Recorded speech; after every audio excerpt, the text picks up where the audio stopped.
Hello everyone, welcome to education rise. देखिए बच्चों, जैसा कि हम इंग्लिश में चैप्टर बाय चैप्टर उसकी समरी पढ़ रहे हैं, तो इसी कड़ी में आज अपना जो नेक्स्ट पार्ट है वो है हमारा अनीस जंग के द्वारा लिखा हुआ लॉस्ट स्प्रिंग।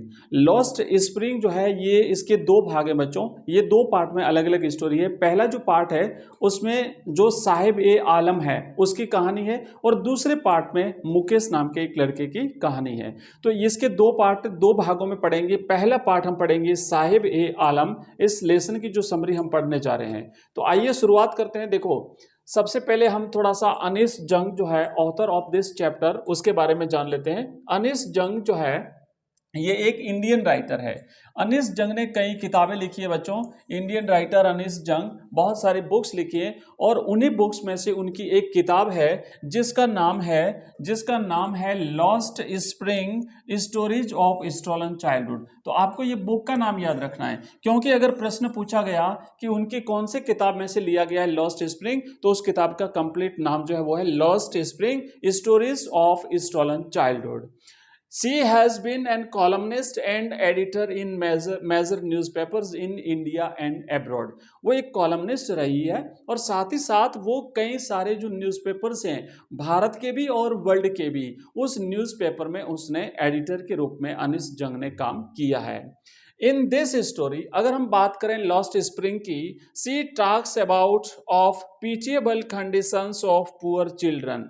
तो यहाँ पे वो उन गरीब बच्चों की दयनीय कंडीशन, पीटिएबल कंडीशन का मतलब होता है दयनीय हालत, किसकी? ऑफ पुअर चिल्ड्रन, जो गरीब बच्चे हैं उनकी दयनीय हालत, who are forced to live in slums and work hard in dirty conditions. उन गरीब बच्चों की जिनको क्या होता है कि जिनको गंदी बस्तियों में रहना पड़ता है। स्लम्स जो झुग्गी झोपड़ियां होती है, जो कच्ची बस्तियां होती है, वहां पे उनको रहना पड़ता है, और साथ ही साथ उन्हें उन गंदी दशाओं में, खराब हालत में काम करना पड़ता है। उन सभी परिस्थितियों का वर्णन इस अध्याय में किया है अनीस जंग ने। चैप्टर का नाम है लॉस्ट स्प्रिंग, राइटर का नाम है अनीस जंग, और बुक का नाम है lost spring stories of stolen childhood. यही ये जो मैंने चीजें बताई अभी, इतनी चीजों में से कई सारे प्रश्न बन सकते हैं। अगर आपने ढंग से ध्यान से सुना तो कवर हो जाएगा।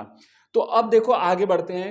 ये जो पहला जो भाग है इसमें हम पढ़ेंगे कि this story is divided into two parts. ये कहानी दो भागों में बटी हुई है। The first story tells us about the life of rag pickers. Rag pickers का मतलब होता है कूड़ा कचरा बिनना, है ना। कूड़ा कचरा बिनने वाले जो लोग होते हैं, तो ये कूड़ा कचरा बिनने वाले लोगों की कहानी है। And the second story about the miserable life of bangle makers in Firozabad. और दूसरी जो कहानी है, उस दूसरी कहानी में फिरोजाबाद जो शहर है, फिरोजाबाद शहर में जो चूड़ियां बनाने वाले जो लोग हैं, चूड़ियां बनाने वाली जो फैमिलीज हैं, उनकी जो दयनीय हालत है, उनकी जो मिजरेबल लाइफ है, उसका वर्णन किया गया है। तो इस तरीके से दो कहानी हुई। अगर प्रश्न बनता है कि पहली जो कहानी है रैग पिकर्स वाली कहानी है, उसमें किस बात का वर्णन है, तो रैग पिकर्स वाली कहानी में जो लोग यहाँ पे भारत में आए हैं, उन्होंने यहाँ पे आके शरण ली है, किस तरीके से वो अपना जीवन जीते हैं। दिल्ली का बाहरी जो इलाका है, जो पेरीफेरी है ऑफ पेरीफेरी ऑफ दिल्ली, जिसे सीमापुरी के नाम से जाना जाता है, यहाँ पर आकर के वो लोग रहते हैं, उसका वर्णन किया हुआ है। और दूसरी कहानी में फिरोजाबाद के जो बैंगल मेकर्स फैमिलीज हैं, उनकी कंडीशन, उनकी दयनीय हालत जो है, उनकी दशा जो है, उसका वर्णन किया है। शुरुआत करते हैं फर्स्ट स्टोरी की। फर्स्ट स्टोरी है बच्चों, साहिब ए आलम नाम का एक लड़का है। तो साहिब क्या कहता है, शुरुआत करता है कि समटाइम्स आई फाइंड अ रूपी इन गार्बेज। मुझे कभी कभार कचरे के ढेर में 1 रुपया मिलता है। The author watches a rag पीकर नेम्ड साहिब। अब लेखिका यहाँ पे अनीस जंग जो है वो एक बच्चे को रोज देखती है, एक बच्चे को देखती है। उस बच्चे का नाम है Saheb, who is scrounging garbage dumps for some coins and other things to sustain his living. वो बच्चा क्या करता है, अपना जीवन चलाने के लिए, अपना अपना गुजारा करने के लिए जो कचरे का ढेर होता है, उस कचरे के ढेर में स्क्राउंजिंग गार्बेज डम्प्स, कचरे के ढेर में कुछ चीजें ढूंढता है, फॉर सम कॉइन्स की कुछ रुपया मिल जाए, 1 आधा रुपया मिल जाए, कोई सिक्का मिल जाए, और कुछ अदर चीज, अदर थिंग्स मिल जाएं, तो उससे उसका जीवन चल जाए, उसका गुजारा हो जाए, उसके परिवार के आमदनी में कुछ सहयोग कर सके। The rag pickers full name is Saheb e Alam. अगर बच्चों पूछा जाता है कि साहिब का फुल नाम क्या था, तो उसका पूरा नाम था साहिब ए आलम। याद रखना, स्पेलिंग याद रखना है ना, SAHEB dash E dash L ALAM, Saheb e Alam. इसका मतलब क्या होता है? Which means the lord of the universe, ब्रह्मांड का स्वामी। साहिब ए आलम मीन्स ब्रह्मांड का स्वामी, तो लॉर्ड ऑफ द यूनिवर्स। यहां से भी प्रश्न पूछा जा सकता है कि what is the meaning of Saheb e Alam. आप लिखेंगे कि Saheb e Alam means lord of the universe. Next है कि his name is ironical as in reality he is barefoot. अब देखिए, नाम के साथ अगर हम इसके एक्चुअल जीवन की परिस्थितियों का वर्णन करें, देखें, तो बिल्कुल नाम जो है ना उसके काम के विपरीत है। और वैसे भी बच्चों ये होता है जीवन में। आपने महादेवी वर्मा को भी पढ़ा होगा। महादेवी वर्मा भी कहती है कि व्यक्ति को अपने नाम का विरोधाभास लेकर के जीना पड़ता है। जैसा नाम होता है उसके विपरीत जो है वो व्यक्ति का जीवन होता है। तो यही बात यहाँ पे कहती है, अनिस जंग कहती है कि नाम का अर्थ तो है ब्रह्मांड का स्वामी, जबकि क्या है उसके पास? कुछ भी नहीं है। यहां तक कि नंगे पांव, barefoot, impoverished and homeless and illiterate rag picker, असाक्षर भी नहीं है, घर नहीं है उसका, और जो है गरीब हालत है उसकी, और नंगे पांव है। All the boys are barefoot and reflects extreme state of poverty। उसके ग्रुप के जो सारे बच्चे हैं, वो सारे के सारे बच्चे जो है वो नंगे पांव घूमते हैं, और ये एक प्रकार से गरीबी की जो भयानक दशा है उसको शो करने वाले सारे के सारे बच्चे हैं। नेक्स्ट आगे बढ़ते हैं अगले चैप्टर, अगले पेज में। यहां पे देखो क्या लिखा हुआ है कि Seemapuri in Delhi is heaven for rag pickers. ये जो सीमापुरी है दिल्ली का जो बाहरी इलाका है जहां पे ये लोग रहते हैं, ये इन रैग पीकर्स के लिए एक प्रकार से स्वर्ग है, क्योंकि यहां पे ये लोग रह रहे हैं। The author feels that for children garbage is a mysterious thing.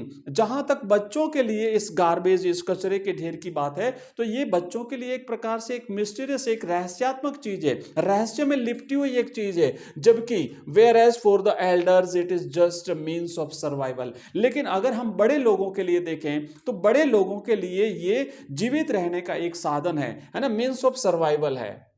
The author then comments on the discrepancy. Discrepancy का मतलब होता है बच्चों विभेद, है ना, अंतर। तो यहां पे क्या है? विभेद या अंतर, या फिर यहां पे क्या है? Between Saheb's desire and reality. तो यहां पर उसकी इच्छा और उसकी वास्तविकता के बीच गहरा अंतर है। तो ये जो लिखा है, ये लेखिका जो ये बात कहती है कि भाई बच्चों के लिए गार्बेज एक प्रकार का एक मिस्टीरियस थिंग है, एक रहस्य से भरी हुई चीज है, जबकि बड़े लोगों के लिए ये जीवन जीने का एक वास्तविक, उनका जीवन जीने का एक साधन है।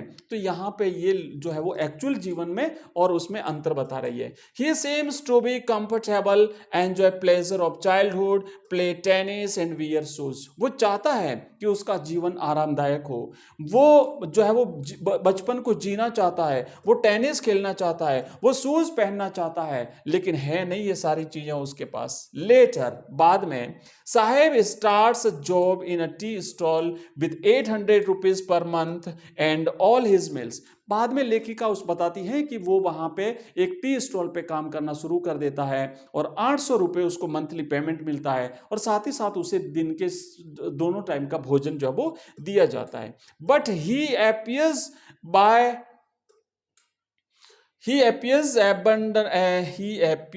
gloomy, मतलब वो, लेकिन वो वहां पे जब काम करता है ना तो वो निराश रहता है, वो परेशान रहता है। Now he is no longer a free bird and a master of his own self. और अब वो वहां पे क्या है कि वो अपना स्वयं का मालिक नहीं रहा, क्योंकि उसे दूसरे के अधीन नौकरी करनी पड़ती है, तो वो दूसरे का गुलाम हो गया है। अब वो अपना खुद का मालिक नहीं रहा है, और जो वो कैनिस्टर जो उठा के जा रहा है, वो कैनिस्टर उसे अपने खुद के बैग से भारी लग रहा है। तो बच्चों, आज की इस क्लास क्लास में इतना ही, थोड़ा सा इलेक्ट्रिसिटी की मिस्टेक है, थोड़ी लाइट देखो खराब है, तो इस वजह से अपन आज की क्लास इतना ही ले पाएंगे। और कंप्लीट कोर्स जो है बच्चों, इंग्लिश का जो कंप्लीट कोर्स है, ये अपना जो ऐप है एजुकेशन राइज, जो नए बच्चे हैं उनको बता देता हूं, इस ऐप में आपको ये कंप्लीट कोर्स मिल जाएगा। लिंक इस वीडियो के डिस्क्रिप्शन में दी हुई है, या फिर आप मुझे इस नंबर पे मैसेज करना 9079622989, तो आपको हमारे ऐप की लिंक मिल जाएगी, हमारे कोर्सेज की लिंक मिल जाएगी, आपको हमारे व्हाट्सएप ग्रुप की, टेलीग्राम चैनल की, सबकी लिंक मिल जाएगी। आप उन लिंक पर क्लिक करके उन सभी को ज्वाइन कर सकते हैं। तो यहाँ पे आपको कंप्लीट कोर्सेज मिल जाएगा, हजारों बच्चे इन कोर्सेज को पढ़ रहे हैं, आप भी अगर पढ़ना चाहते हैं तो पढ़ सकते हैं।